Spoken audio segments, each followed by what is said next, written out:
5 কাঠা মাটি ডিসিআর কাটে আর উনি মাটি কাটান 3 বিঘা। এই এসিগুলো হয়েছে সব অবৈধ টাকায়। এর প্রতিবাদটা আমি সহসভাপতি হিসেবে করি। তাই উনি প্ল্যান করে, সরকারের সিকিউরিটি আমার কাছে আছে, প্ল্যান করে কালকে নাইটে আমার বাড়িতে আর্মস নিয়ে গিয়ে আমাকে অ্যারেস্ট করেছে। ঠিক আছে, অভিযোগ করছেন যে আপনি গুলি চালিয়েছেন, এটা কি সত্যি? একদম মিথ্যা কথা। আমার কাছে পুলিশ থাকে, আমি কি করে গুলি চালাতে পারি? ওনার এসি গুলো বন্ধ করে, এসি গুলো এইগুলো মারবেন না, ঠিক আছে? এইগুলো প্ল্যান করে আমার শ্রদ্ধেয় দাদা মারা গিয়েছে, প্ল্যান করে এটা করেছে। ঠিক আছে, বললাম তো অভিযোগ ইলিয়াস হাজিরনগর মৌজাতে 5 কাঠা ডিসিআর বিরালো সাহেব কাটতো, উনি 2 বিঘা 3 বিঘার মাটি কাটতো। এটা আমি প্রতিবাদ করি। উনি মাটি মাফিয়া দেখে নিয়ে ওখানে রাজ চালাচ্ছেন। 1 আর 2 নম্বর থানাতে এসিতে সব মাটি মাফিয়ারা দিয়েছে, এটা আমি প্রতিবাদ করি। আমার ওই দুবারকার প্রধান, আমি আজ সহকারী সভাপতি, এই জন্য কালকে আমাকে পাঠিয়েছি। আপনি তো কালকে বাড়িতে ছিলেন? আমি আমার হাজবেন্ড বাড়িতে আছি, দুজনই আছি। আর তো আজকে 4 মাস দেখি ব্যাঙ্গালোর থেকে চিকিৎসা করে আসার পরে দেখি 4 মাস কন্টিনিউ কোনো নেশা টেশা কিচ্ছু করে না, সব কিছু মানে কন্ট্রোলে আছে, কোনো জিনিসই মানে খায় না, কিছু না।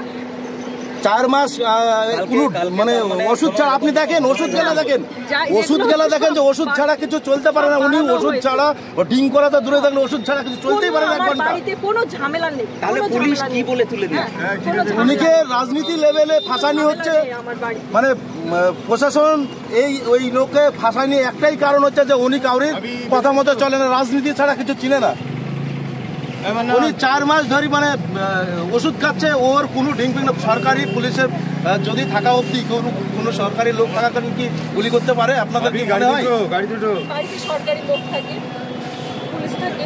এরকম পুলিশ জানাচ্ছে যে আপনি যিনি নিরাপত্তা রক্ষী ছিলেন তাকে সরে যেতে বলেছেন, কোনো ঘটনা ঘটে? না না, তেমন কিছুই হয়নি, কিচ্ছু হয়নি, কিচ্ছু হয়নি। গতকাল তার দেহরক্ষীকে গুলি করেছে আর সেই জন্য পুলিশ তাকে গ্রেপ্তার করছে। কিন্তু এই সাজিজুল হক বর্তমানে করিমপুর 2 নম্বর পঞ্চায়েত সমিতির সহসভাপতির দায়িত্বে আছে। কিন্তু আমরা জানি এই সাজিজুল হক একজন মাওবাদী নেতা ছিল এবং তার নামে 17টা মার্ডার কেসের সে মামলা চলছে। 17টা মার্ডার কেসের আসামি। শুধু তাই নয়, গত 6 মাস আগে এই সাজিজুল হক অর্থাৎ ওরফে মিঠু 6 মাস আগে তার দেহরক্ষীকে গুলি করছিল। তখনকার প্রশাসন তখন ধামাচাপা দিয়ে সেটাকে মিটিয়েছে। কিন্তু একই ঘটনা কালকে ঘটেছে, তার দেহরক্ষীকে গুলি করছে। অর্থাৎ এইরকম নক্ষত্রজনক ঘটনা এই মিঠু শেখ বারবার করে আসছে। তাই আমরা চাচ্ছি এই তৃণমূলের এই তোলাবাজ, এই তৃণমূলের এই গুন্ডা যে ঘটনা ঘটিয়েছে সেটা হচ্ছে পুলিশের প্রশাসনকে আঘাত করেছে। তাই পশ্চিমবঙ্গের মাননীয় মুখ্যমন্ত্রীকে বলবো যে আপনি পশ্চিমবঙ্গের মুখ্যমন্ত্রী, পুলিশ মন্ত্রী, তাই আপনার পুলিশকে যে খুন করেছে সে আপনার দলের যত বড় নেতা হোক তাকে অবিলম্বে গ্রেপ্তার করুন। আর নাহলে আপনার আগামী দিনে এই রকম যারা অ্যান্টি সোশ্যাল সারা পশ্চিমবঙ্গে আরও সাধারণ পুলিশের ওপর এরকম আগামী দিনে আঘাত হানবে এবং শুধু তাই নয়, সাধারণ মানুষের নিরাপত্তাহীনতায় ভুগবে। তাই আমার মনে হয় অবিলম্বে এই সাজিজুল হকের যারা দৃষ্টান্তমূলক শাস্তি হয় এবং পঞ্চায়েত সমিতি করিমপুর 2 নম্বর পঞ্চায়েত সমিতির সহসভাপতি পদ থেকে তাকে খারিজ করা হয়। তারই আমরা ভারতীয় জনতা পার্টির পক্ষ থেকে এটাই আমাদের দাবি।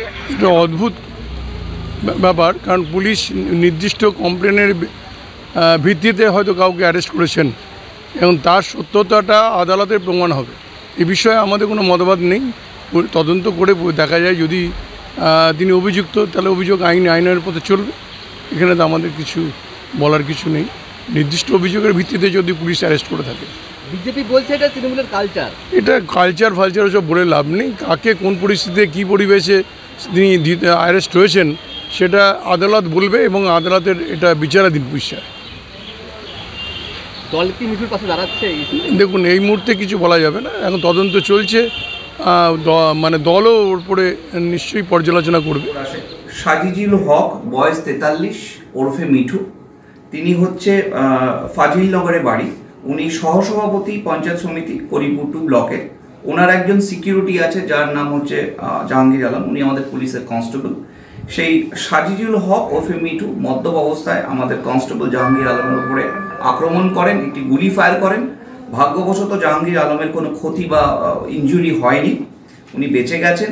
তার উপরে বেস করে আমরা থানাপাড়া থানায় একটি কেস ইনিশিয়েট করছি 136/25 আন্ডার সেকশন 221, 132, 109 BNS, এর সঙ্গে সেকশন থাকছে 25(1)A 27 আর্মস অ্যাক্ট। এবং আমরা মিঠুকে আমরা কোর্টে ফরওয়ার্ড করব এবং পিসি রিমান্ড চাইব।